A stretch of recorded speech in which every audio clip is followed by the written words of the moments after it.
Hola, ¿qué tal? Muy buen día. Bienvenido a nuestra reunión virtual. Gracias a Dios porque nos permite estar aquí un domingo más. Y esta mañana vamos a seguir con nuestro estudio del libro de Josué. Ya estamos llegando al capítulo 14. Y esta mañana vamos a hablar sobre dos capítulos, el 14 y el 15.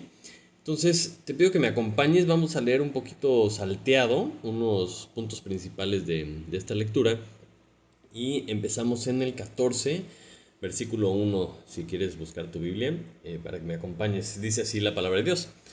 Esto pues es lo que los hijos de Israel tomaron por heredad en la tierra de Canaán, lo cual le repartieron el sacerdote Eleazar, Josué, hijo de Nun, y los cabezas de los padres de las tribus de los hijos de Israel. Por suertes se las dio, eh, su- por suerte se les dio su heredad, como Jehová había mandado a Moisés que se diera a las 9 tribus y a la media tribu.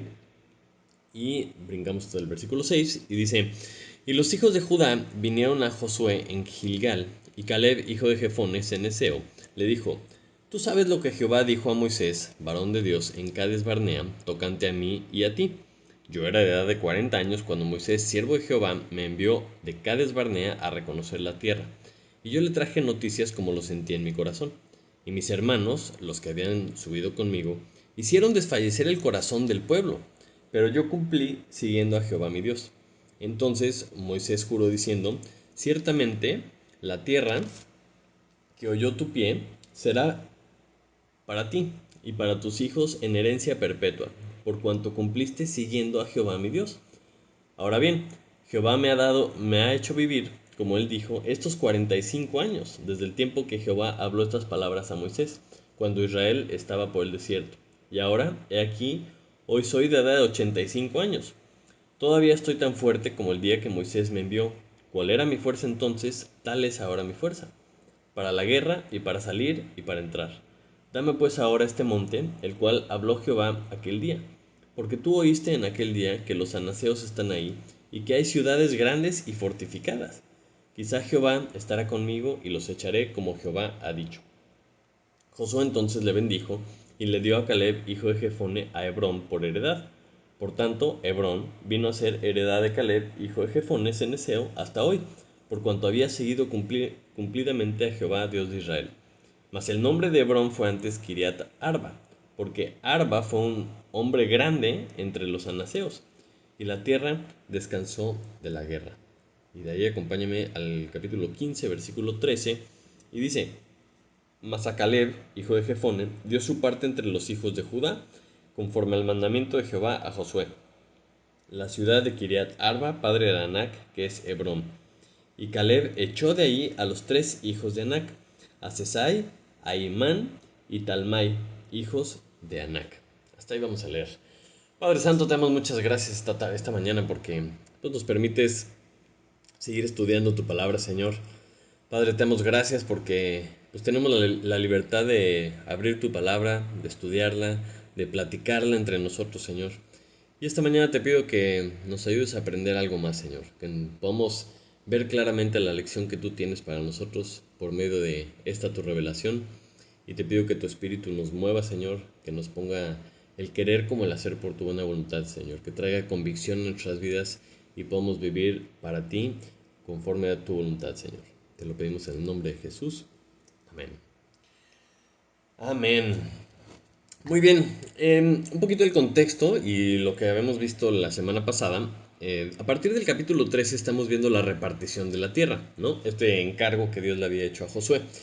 Y como es una recapitulación de lo que había estado pasando, la semana pasada veíamos que ya repartieron, en el caso de las 2 y media tribus, Moisés se las repartió su tierra del lado oriente del Jordán, y vimos también que a Leví no le iba a tocar.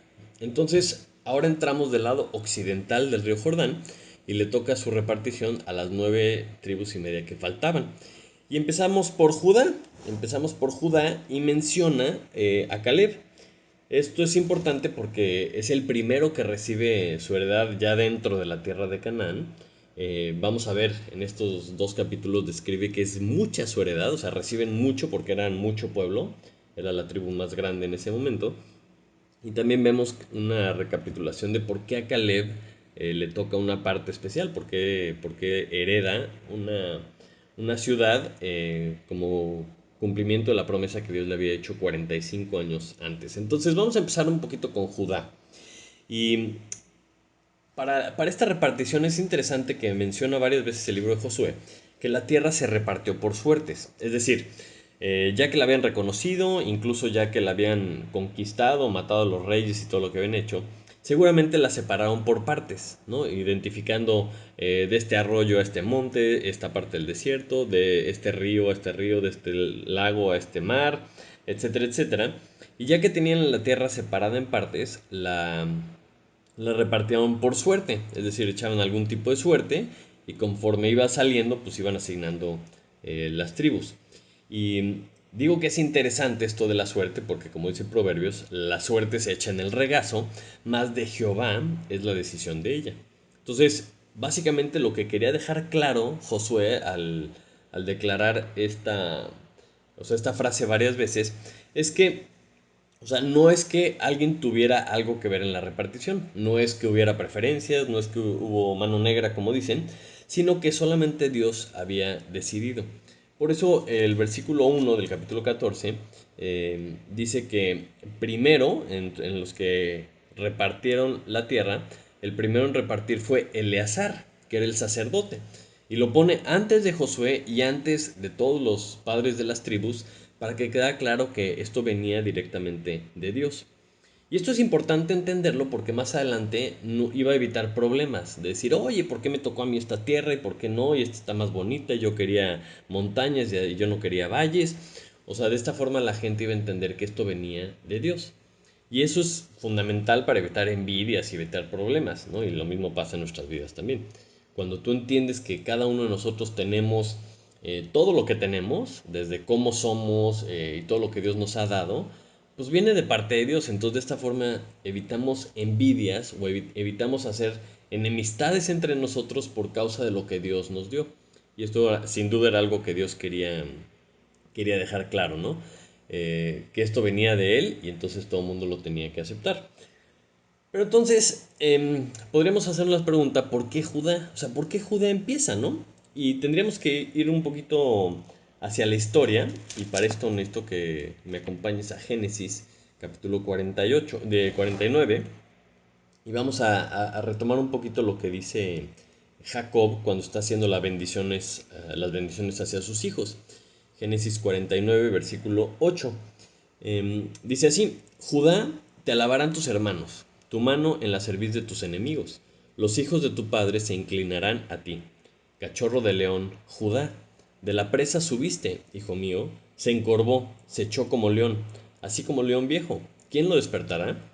No será quitado el cetro de Judá, ni el legislador de entre sus pies, hasta que venga Silo, y a él se congregarán los pueblos, atando a la vid su pollino, y a la cepa el hijo de su asna. Lavó en el vino su vestido, y en la sangre de uvas su manto. Sus ojos rojos del vino, y sus dientes blancos de la leche. Es increíble esta bendición de Jacob, porque básicamente la hace profetizando lo que iba a ser toda esta tribu. Y está diciendo cuando menciona que el cetro lo iba a tener Judá, dice, no será quitado el cetro de Judá. Está diciendo que esta tribu iba a ser la tribu de la realeza, ¿no? Y sus hermanos los iban a alabar como esta tribu de la realeza. Y luego es interesante que el versículo 10 dice hasta que venga Silo, ¿no? Y esto es un punto que voy a dejar ahí con puntos suspensivos porque vamos a regresar a esta palabra tan interesante. Pero, ¿por qué dice estas cosas Jacob, no? Podríamos pensar que a lo mejor se merecía él esta bendición, porque sus hermanos mayores no se habían portado muy bien. Judá era el cuarto hijo de Lea y Jacob, y un poquito repasábamos la semana pasada que Rubén, como menciona el versículo 4, si vamos a la bendición de Rubén, está hablando de que él era su primogénito y su fortaleza, ¿no? Porque él era el principio del vigor de Jacob. Pero el versículo 4 dice, impetuoso como las aguas, no serás el principal, por cuanto subiste al lecho de tu padre. Entonces Rubén perdió el derecho a primogenitura porque tuvo que ver es con Bila. Bila era la sierva de Raquel, pues básicamente como una relación medio rara, como su madrastra, ¿no? Entonces al tener que ver es con ella, pues obviamente hizo algo muy malo.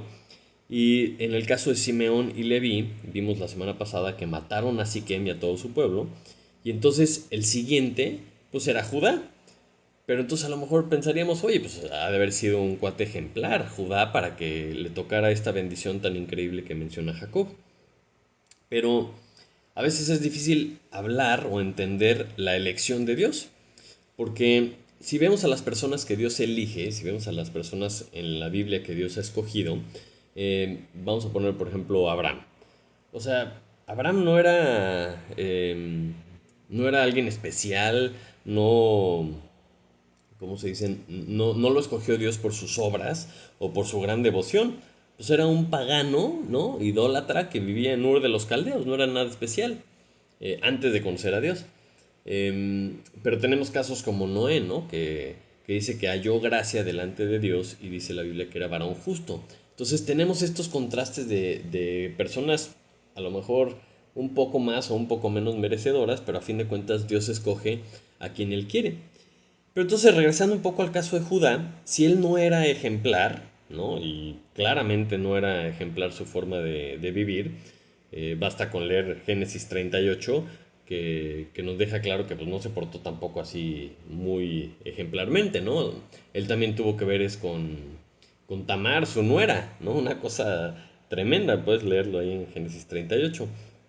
Entonces, lo único que resalta un poco en la Biblia, que nos puede orientar el por qué Dios apunta hacia la tribu de Judá, nos puede llevar a Génesis 29, al momento que nació. Si recordamos otra vez a Jacob y a Lea, que tienen tres hijos antes, el primero es Rubén, y le ponen Rubén porque dice Lea que Dios vio su aflicción y que entonces su marido se iba a juntar a ella. El segundo se llama Simeón y tiene que ver con que Dios escuchó que era menospreciada, entonces le da otro hijo, ¿no? Como premiándola. El tercer hijo le pone por nombre Leví porque dice, esta vez se unirá mi marido a mí. Entonces estos tres hijos tienen que ver con ella, con sus problemas, con alguna cuestión como hacia ella. Pero cuando nace Judá, dice, esta vez alabaré a Jehová. Entonces, esto para mí es la única diferencia que veo en el inicio de las vidas de estos personajes, que enfoca a la persona en la alabanza a Dios. Y no era necesariamente por sus méritos, porque esto es desde el momento que nació. Entonces, este Judá significa alabanza, porque iban a alabar a Dios. Entonces, a lo mejor podemos entender que esta tribu iba a servir para que la gente alabara a Dios. Entonces,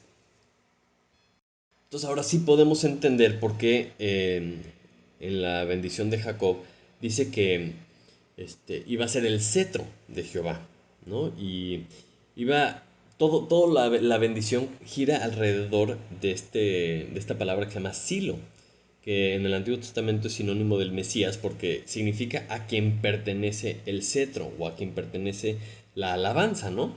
Y más adelante lo conocemos como el león de la tribu de Judá. Y, y esto era algo que iba a identificar a todos con que de ahí iba a salir el Mesías, para que la gente pusiera atención a esta tribu. Entonces, vamos a regresar también a este punto al final.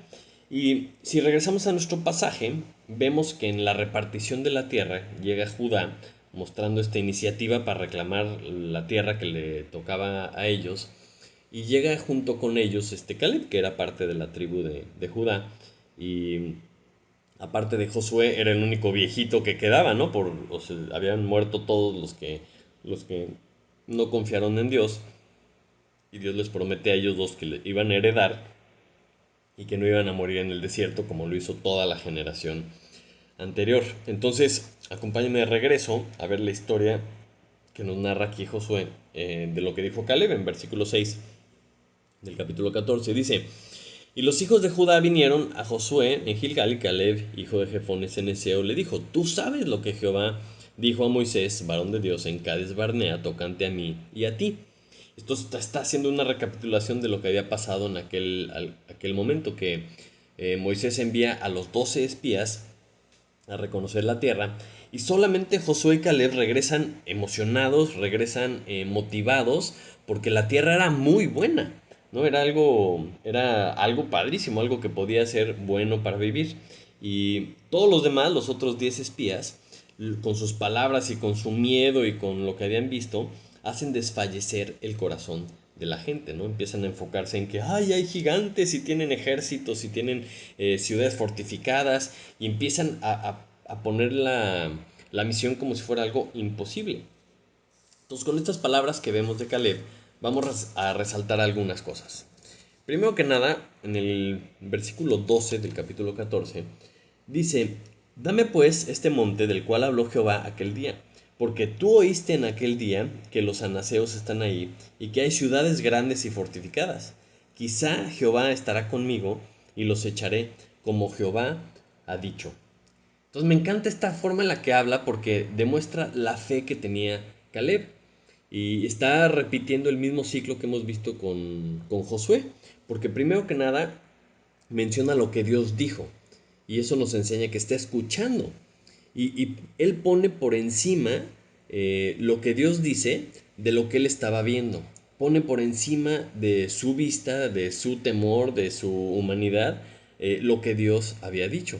Porque Dios dijo, esta tierra va a ser de ustedes, ¿no? Contrastado con lo que veían, que pues híjole, había gigantes y ciudades fortificadas.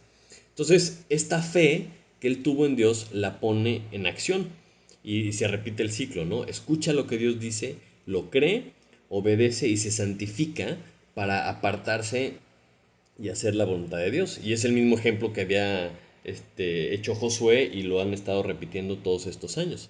Entonces, una vez que él cree, dice, ok, ahora es momento de actuar, ahora tengo que hacer lo que Dios dijo que hiciera. Y está muy padre notar que ya no está detrás de Josué como líder, ¿no? O sea, recuerden que lleva más de 45 años al lado de Josué, pero en este momento ahora estamos hablando de poseer la tierra que era para él y para su tribu. Entonces Josué como líder ya había derrotado a los reyes, ya había derrotado a los ejércitos, y aún así faltaba mucha gente que todavía estaban pues en las ciudades o en las aldeas, y pues empezaban como hormiguitas, ¿no? A regresar a sus casas, todos estos pueblos que tenían que haber sacado. Entonces todavía había mucho trabajo que hacer, y Caleb muestra esta actitud de, o sea, yo voy y yo voy a obedecer a Dios y voy a hacer mi parte para que la promesa de Dios se cumpla. Y un poquito más adelante, un poquito más atrás en el versículo 10, está muy padre el análisis que él hace de la situación en la que está. El versículo 10 dice, ahora bien, Jehová me ha hecho vivir como él dijo, estos 45 años, desde el tiempo que Jehová habló estas palabras a Moisés cuando Israel estaba por el desierto. Y ahora, he aquí, hoy soy de edad de 85 años. Todavía estoy tan fuerte como el día que Moisés me envió. ¿Cuál era mi fuerza entonces? Tal es mi fuerza ahora para la guerra, y para salir y para entrar. Entonces, él estaba muy consciente de algunas cosas y las dice, ¿no? Para empezar dice, bueno, si sigo vivo, ¿no? Sigo vivo porque pues ahora ya tengo 85 años, es simplemente porque Jehová así lo ha querido, ¿no? Gracias a Dios que me ha hecho vivir todos estos años, y además dice, y estoy listo para cumplir el plan de Dios, porque Él es el que me ha dado la fuerza. Y como que tiene este enfoque de decir, pues si Jehová me ha hecho vivir, seguramente es para hacer su voluntad. O sea, tengo 85 años y sigo listo, sigo fuerte para luchar. Entonces, pues aquí estoy. Si algo voy a hacer, pues es lo que Dios quiere, porque Él es el que me ha mantenido vivo todos estos años. Y efectivamente ya en el capítulo 15, en el versículo 13, nos narra, ¿no? Cómo echó de ahí a los tres hijos de Anac, a Sesai, a Emán y Talmai, los hijos de Anac. Entonces es importante que aquí menciona los nombres, que dice que eran hijos de Anac, no eran simplemente unas personas altas ni nada, o sea, son estos gigantes que derrotó y conquista Hebrón, porque dice, de ahí subió contra los que moraban en Debir. Entonces, ya que conquista Hebrón, dice, bueno, pues ya está, ya entrados en gastos, pues le voy a seguir. Y entonces dice Caleb en el versículo 16, al que atacare Kiriat Sefer y la tomare, yo le daré a mi hija Axa por mujer. Entonces, está padre porque además de conquistar lo que Dios le había hecho, sigue adelante, va más allá y emprende como una nueva misión, pero ahora tratando de motivar a la siguiente generación. Es decir, pone el ejemplo de valentía, tomando Hebrón y siguiendo luchando como lo había hecho todos estos años, y motiva a la siguiente generación. Porque mira lo que dice el versículo 17. Dice, y la tomó Otoniel, hijo de Cenaz, hermano de Caleb, y él le dio a Axa por mujer. Entonces Otoniel, su hermano menor, conquista esta ciudad y se gana a Axa, y es esta, no sé, esta como trascendencia que tenía claro Caleb de, bueno, esto no se trata solamente de mí, sino que el plan de Dios es para todos. Entonces, ¿quién más va a ser, quién más va a seguir el ejemplo? ¿Quién más va a obedecer? ¿Quién va a mostrar esta valentía para esa siguiente generación? Y le da como premio, pues, a su hija, ¿no? Y Otoniel toma el control de la situación, dice, yo le entro, y va y la conquista. Entonces, es muy padre el ejemplo que nos deja aquí. Y todo lo demás que encontramos en estos dos capítulos nos detallan todas las ciudades y todos los territorios que le tocaron a Judá. Y pues más o menos les toca como 115 ciudades, de las más o menos importantes, todo el territorio del sur, desde el Mar Muerto hasta el Mediterráneo y hasta la frontera hacia el sur con Egipto, que pues básicamente es la misma frontera que tienen hasta el día de hoy, ¿no? Y salen del Mar Rojo hasta el Mar Mediterráneo, frontera con Egipto, y pues bueno, eso ahí encontramos todo el detalle. Y con esta narración, con este detalle que vemos aquí en Josué, nosotros encontramos muchísimas aplicaciones. Vamos a mencionar algunas de ellas. Tomando el ejemplo de Caleb, vemos que él tuvo fe en las promesas que Dios le había hecho, ¿no? 45 años después seguía firme, seguía creyendo que Dios iba a cumplir lo que le había prometido, ¿no? Entonces podemos ver que la fe verdadera va de la mano con la perseverancia. Es algo importantísimo, es uno de los elementos que identifica si es una fe verdadera o no. Y eso es el tiempo. O sea, no es fe algo que tú crees o algo que tú estás esperando por 15 minutos. Yo te preguntaría, ¿hay algo que tú hayas esperado, confiado en Dios durante 45 años? Es impresionante.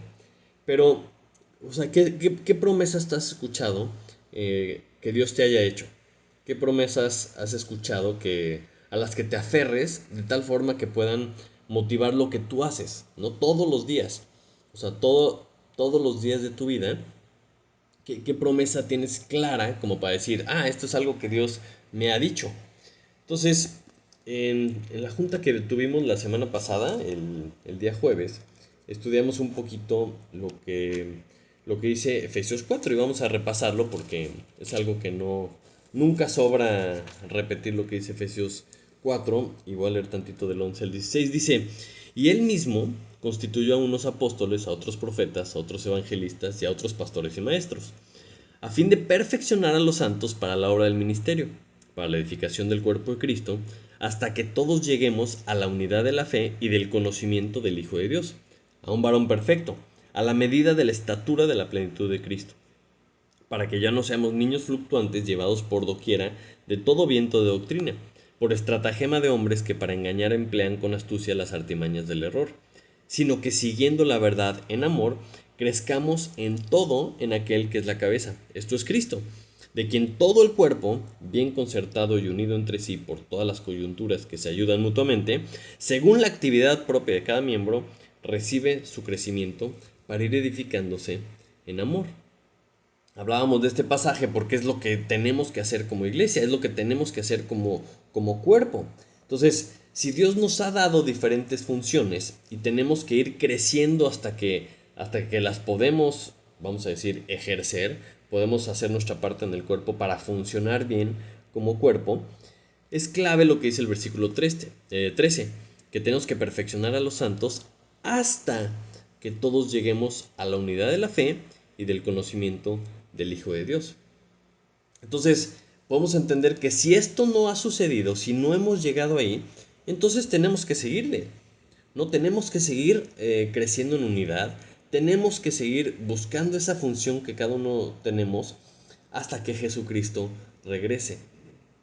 Porque si estamos hablando de esta unión perfecta, como la esposa, como la novia de Cristo, esa unión perfecta no va a suceder hasta que no regrese, hasta que no estemos unidos a la perfección. Entonces, esto no es una trampa, más bien es una motivación. Es un motivante que, si creemos lo que Dios dice, nos debe de motivar para seguir todos los días haciendo lo que Él nos ha encargado, que es perfeccionar a los santos, crecer en unidad, crecer en el conocimiento del Hijo de Jesucristo y ayudándonos mutuamente hasta que todos lleguemos, hasta que esta unidad perfecta suceda. En el caso de Caleb, regresando un poquito, es interesante también ver las batallas, cómo habían ido sucediendo. Primero, Josué, guiando a toda la nación de Israel como líder y teniendo esa conexión directa con Dios, pues empieza a derrotar a los reyes, empieza a derrotar a los ejércitos. Y pues Caleb, ¿no? Era parte de este plan, era parte de los que iban luchando y ayudando. Pero en este pasaje ya lo vemos como un poquito separado, en el sentido de que ya era parte de otra familia, que era específicamente Judá, y específicamente su heredad propia. Entonces es diferente luchar como parte de un equipo a luchar ya guiando por ti mismo. Entonces llega el punto en la vida en donde tú tienes que hacerlo por ti mismo. O sea, no puedes vivir siempre, toda tu vida, a la sombra de tus papás o a la sombra de tu pastor, ¿no? Detrás de lo que él dice. Y Caleb fue lo que le pasó también con Josué. O sea, él no llegó con Josué y decirle, oye Josué, pues tú estás más cerca de Dios, ¿por qué no me conquistas Hebrón y pues ya me la das? O sea, él no lo pudo haber hecho, o sea, lo pudo haber hecho así, pero no era el propósito. El punto era que él hiciera su parte. Y todos estos 45 años, Dios lo había estado equipando para que llegado el momento, él también pudiera hacer lo que tenía que hacer. Entonces, cuando vemos esto en nuestras propias vidas, pues tenemos que salir de la sombra de nuestros papás. Tenemos que irnos poniendo, conforme vamos creciendo en Cristo, esa armadura que Dios habla en Efesios 6. O sea, no es lo mismo ponerte tú la armadura para resistir las acechanzas del diablo que pues pararte atrás de alguien que la tenga puesta, ¿no? Y pues ok, estás protegido, sí que bueno, pero pues no estás avanzando, no estás ayudando en la batalla, simplemente pues no te está pasando nada porque estás protegido detrás de alguien. Pero ¿cómo le haces para ponerte la armadura? Pues lleva tiempo, lleva o sea, práctica, lleva vida, ¿no? Porque tenemos que estar ceñidos nuestros lomos con la verdad. Entonces, pues tienes que vivir en verdad, tienes que conocer la verdad, tienes que conocer quién es Jesucristo, que es el camino, la verdad y la vida, y tienes que conocer su palabra, porque su palabra es verdad, ¿no? Tienes que tener la coraza de justicia para estar bien armado, bien equipado, protegiendo tus partes más importantes del pecho, ¿no? Tienes que estar calzado con el apresto del Evangelio. No puedes ir a la batalla sin el escudo de la fe. O sea, tienes que tener probada esa fe, tienes que saber cómo se usa el escudo para protegerte y tienes que pasar por esas pruebas en la vida que te van aumentando la fe. Que Dios las usa para que nuestra fe crezca, para decir, ok, esto es lo que Dios dice, voy a confiar en Él y cuando sucede, ¡pum!, tu fe crece. Tienes que tener el yelmo de la salvación, el de la salvación. ¿Por qué? Porque eso es inamovible. Pase lo que pase, tú estás protegido para siempre porque tienes el yelmo de la salvación. Y luego dice por último que tienes que tener la espada del Espíritu. Me encanta que sea la espada del Espíritu porque es lo que usa el Espíritu para atacar. Puede ser para atacar o para defender. ¿Y cuál es esta espada del Espíritu? Pues la palabra de Dios. Entonces, como un espadachín experto, tienes que practicar, tienes que conocer lo que dice la palabra de Dios para que la puedas usar, para que el Espíritu la pueda usar. Cuando dice la Biblia que el Espíritu nos recuerda todo, pues tienes que darle algo que te debe recordar. Por eso es importante conocer la palabra de Dios. Entonces, si pensamos en la armadura de Dios, que nos la vamos poniendo con el paso del tiempo, pues te la vas poniendo para que cuando llegue el momento, cuando te toca a ti estar ahí en el frente de la batalla, pues estés bien equipado, que fue lo que sucedió con Caleb y tenemos que emular nosotros en nuestra vida. O sea, no podemos estar siempre a la sombra de los demás. Va a llegar un momento en que Dios te va a decir, órale, te toca a ti. Y entonces, otra de las cosas que vemos es que Caleb reconoce quién es el que lo ha llevado a este punto, reconoce quién es el que le da vida, ¿no? Y él dice, bueno, yo estoy vivo, es por él. Y llega el punto en donde pues le toca entrar a la batalla. Entonces, si tú ya viviste, si ya aprendiste, si ya viste el ejemplo de otros, perfecto. Entonces ahora te toca a ti. ¿Y para qué estás vivo? Para qué has llegado hasta este punto? Ah, pues precisamente para hacer lo que te corresponde a ti. Mira lo que dice 1 de Pedro, capítulo 4, versículos 1 y 2. Dice, puesto que Cristo ha padecido por nosotros en la carne, vosotros también armaos del mismo pensamiento, pues quien ha padecido en la carne terminó con el pecado, para no vivir el tiempo que resta en la carne conforme a las concupiscencias de los hombres, sino conforme a la voluntad de Dios. Lo que vemos aquí es una persona que entiende que si está vivo es para vivir conforme a la voluntad de Dios. Y tenemos que tener esta mentalidad porque si no, entonces nunca crecemos. O sea, nos quedamos en la salvación como garantizando la eternidad, pero nunca crecemos al punto que nos volvemos útiles en el cuerpo de Cristo. Y es exactamente lo que vemos aquí con Caleb. Él hizo su parte, puso el ejemplo, empujó a que toda la tribu de Judá poseyera lo que les tocaba, puso el ejemplo para la siguiente generación con Otoniel. Y es importantísimo porque con estas, pues podrían parecer pequeñas cosas que hizo Caleb, o sea, vemos más hacia adelante que significaron cosas impresionantes. Porque todo lo que nosotros hacemos para Dios, todo lo que hacemos en el nombre de Dios, nunca es en vano. Nunca es en vano. Por ejemplo, Caleb conquista Hebrón y dices, bueno, pues era para su familia y simplemente era una ciudad. Pero vemos más adelante que fue la capital del reino de David por 7 años, cuando empezó a reinar en Judá. Y él fue el primer monarca de Judá y es el primero del linaje que es directamente hasta Jesús, que era ese Mesías que estaban esperando y que apuntaban todos aquí iba a salir de la tribu de Judá. Entonces, lo que hacemos, aunque no lo veamos nosotros, o sea, puede significar grandes cosas para el futuro, grandes cosas para la siguiente generación. Porque cuando nos ponemos a trabajar, cuando nos ponemos a obedecer a Dios, tenemos que entender que no es solo por obedecer a Dios, es algo muy importante. Tampoco es solamente porque nos vaya bien a nosotros el obedecer, sino que dejamos un ejemplo. Hacemos algo que puede seguir el plan de Dios. Y ese es el ejemplo que deja Caleb con Otoniel, ¿no? Dice, ¿quién conquista esta ciudad y le doy a mi hija? Y entonces está motivando para que la siguiente generación confíe en Dios, se ponga manos a la obra. Y es padrísimo porque si leemos Jueces, por ahí del capítulo 3, vemos que Otoniel se volvió uno de los jueces de Israel. Y estoy seguro que una vez que la nación de Israel se aleja y Dios los entrega en las manos de los enemigos, Otoniel se acordó de todo lo que había vivido, de todo lo que había visto con Caleb y con Josué, y pone en práctica esa valentía y esa fe en Dios, y esto lo lleva a darle 40 años de paz a la nación de Israel. Entonces, claro que valió la pena. Claro que valió la pena invertir en otras personas. Claro que valió la pena hacerles ejemplo, porque de esa forma ven que sí se puede, ¿no? Ven de lo que es capaz de hacer Dios. Dices, oye, esta vez confió Josué en Dios y mira lo que pasó. Mira cómo lo hizo Caleb, confió en Dios, fue valiente y mira lo que pasó. Entonces a lo mejor yo también puedo hacer lo mismo. Y se vuelve interesante porque todas estas personas de Judá se volvieron famosas por derrotar a los gigantes, ¿no? A lo mejor también David dijo, bueno, pues yo también soy de Judá, amo y estoy representando al mismo Dios, a lo mejor yo también puedo matar gigantes, ¿verdad? Y a fin de cuentas, de ese linaje sale Jesús, que es quien venció al gigante más grande y al que todos le tenemos cierto miedo, que es ese gigante de la muerte.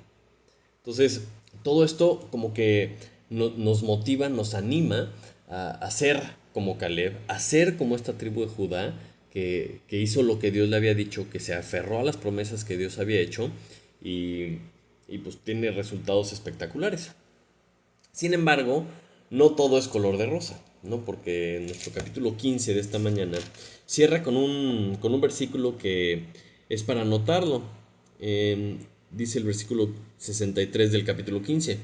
Mas a los jebuseos que habitaban en Jerusalén, los hijos de Judá no pudieron arrojarlos. Ya ha quedado el jebuseo en Jerusalén con los hijos de Judá hasta hoy. Dices, ¿cómo es posible que no pudieron? ¿Qué pasó para que los hijos de Judá no pudieran correr a los jebuseos? Hace unos capítulos veíamos que Josué mató al rey de Jerusalén y mató a todo el ejército de Jerusalén. Y ahora resulta que Judá no pudieron sacar a las personas que se volvieron a meter allá en Jerusalén. Y dices, wow, o sea, esto tuvo consecuencias tremendas. Porque más, o sea, durante los próximos más de 300 años, todos los que vivieron en Jerusalén tuvieron que vivir junto a los jebuseos. Porque hasta por ahí de Primera Crónicas, capítulo 11, David los termina sacando, termina conquistando Jerusalén para hacerla la ciudad de David. Entonces, todo esto podemos ir cerrando y viendo lo interesante que es que pues, Judá haya recibido la heredad, ¿no? En la tierra prometida primero, ¿no? Y haya recibido tanto. Vemos toda la cantidad de tierra que recibe y entendiendo un poquito cuál era la bendición de Judá y cuál era el plan de Dios hacia adelante, pues lo entendemos porque Judá era esta tribu de la realeza, ¿no? Y aunque empezaron bien y aunque conquistaron primero y todo, pues tuvieron ahí ese detallito de obediencia o falta de fe que tuvieron consecuencias por más de 300 años, ¿no? Pero de las cosas buenas que sacamos de ellos, Judá tuvo iniciativa, Caleb tuvo iniciativa, tuvo valentía y tuvo fe, ¿no? Y Otoniel siguió el ejemplo de Caleb y esto como que marca la pauta de esta tribu de la realeza. Pero nosotros tenemos que hacer lo mismo. 1 Pedro 2.9 dice, mas vosotros sois linaje escogido, real sacerdocio, nación santa, pueblo adquirido por Dios. ¿Para qué? Para que anunciéis las virtudes de aquel que os llamó de las tinieblas a su luz admirable. Vosotros que en otro tiempo no erais pueblo, pero que ahora sois pueblo de Dios. Que en otro tiempo no habíais alcanzado misericordia, pero ahora habéis alcanzado misericordia. Entonces, o sea, se me hace muy curioso cómo le hace la gente para enterarse que era de una tribu de la realeza. ¿Cómo le hacían los niños, las siguientes generaciones, para entender que venían de un linaje de la realeza, de un linaje como el de Judá? Pues obviamente le tenían que decir sus papás, le tenían que platicar la historia, le tenían que haber dicho las bendiciones de Jacob hacia Judá. Y aquí hay algo importantísimo porque cuando Caleb y Josué regresan y dan las buenas noticias y dan el reporte de que era tierra buena y de que era una tierra que fluía leche y miel, a diferencia de los otros espías que lo que hicieron fue desanimar al pueblo, nos tenemos que preguntar nosotros, como linaje escogido, somos esas personas que está animando a la siguiente generación de que sí se puede, de que debemos de confiar en Dios, de que tenemos promesas que Dios nos ha hecho y que se van a cumplir. Y vivimos de esta forma confiados en que Dios va a hacer todo lo que nos ha dicho. O somos de esas personas que desanimamos a la siguiente generación. O sea, nosotros no merecíamos, ¿no? Ser un linaje escogido y real sacerdocio. O sea, no fue porque nosotros lo mereciéramos, sino que Dios nos ha escogido. Hemos sido escogidos. Pero ya que hemos sido escogidos, entonces tenemos esta gran responsabilidad de ¿qué? De anunciar las virtudes de Jesús, ¿no? De anunciar qué fue lo que Él hizo que nos sacó de las tinieblas para poder vivir en su luz. Es nuestra responsabilidad como linaje escogido reflejar esa luz. Y es importante entender que la gente nos debe de observar. O sea, nos van a estar viendo, pero para que la gente ponga atención. O sea, debemos de querer que la gente nos vea, porque esa es la única forma que los podemos llevar hacia Jesús, a ese silo, al Mesías, a quien verdaderamente pertenece el cetro, a quien merece toda la gloria. O sea, si nosotros nos escondemos, si nosotros no anunciamos lo que ha hecho Jesús, si nosotros no alumbramos esta luz que Él nos ha dado, Entonces, ¿cómo van a escuchar todas estas personas las buenas noticias? ¿Cómo van a escuchar el Evangelio de nuestro Señor Jesucristo? Que ya vino, ya murió por nuestros pecados y ya resucitó, para que todo aquel que en Él cree no se pierda, mas tenga vida eterna. Y lo más importante de todo esto que hizo es que va a regresar por nosotros, va a regresar a reinar y tenemos este encargo tan importante. O sea, Génesis 49:10 dice que hasta que venga Silo el cetro iba a estar en Judá. ¿Y por qué hasta que viniera el Mesías? Porque después de él no hay más. O sea, después de Cristo no hay otro rey. Después de él no hay nada. No hay nada en el mundo, no hay nada en nuestra vida, no hay nada en el futuro que sea más importante o que sea más grande o que tenga más peso en nuestra vida que Jesucristo mismo. Y de la misma forma que Caleb, si estamos vivos, tenemos que entender que estamos vivos para Él. O sea, si Él te ha dado algo, cualquier cosa que tú tengas, cualquier cosa que tú seas, cualquier cosa que sepas hacer, te la ha dado Dios. O sea, y eso te lo ha dado para Él, para que lo uses para sus propósitos. Entonces, esto es 100% verdad. Esto es lo que dice su palabra. Pero ¿qué esperamos para que esta realidad, para que esta verdad sea una realidad en nuestras vidas? O sea, tenemos que entender esto para hacerle honor a nuestro linaje, para cumplir el propósito que Dios nos ha dado como linaje escogido. Eso es lo que tenemos que hacer. Entonces vamos a orar. Padre Santo, te damos muchas gracias por tu palabra. Gracias por estas lecciones tan increíbles que nos dejas en estas historias, Señor. Que nos podemos poner el saco, que podemos entender por medio de tu palabra que esa es la misma misión que tenemos, Señor. Tenemos que estar agradecidos por lo que tú nos has dado. Tenemos que estar agradecidos porque tú nos has escogido para anunciar lo que tú has hecho, Señor. Te pido por favor que de la misma forma que Josué, de la misma forma que Caleb, que Otoniel, Señor, tú nos des valentía para llevar a cabo lo que tú nos has encargado, Señor. Te pido por favor que podamos hacer eh, todo lo que sea tu voluntad, Señor. Que todo lo que hagamos para ti, Señor, tenga un impacto en el futuro.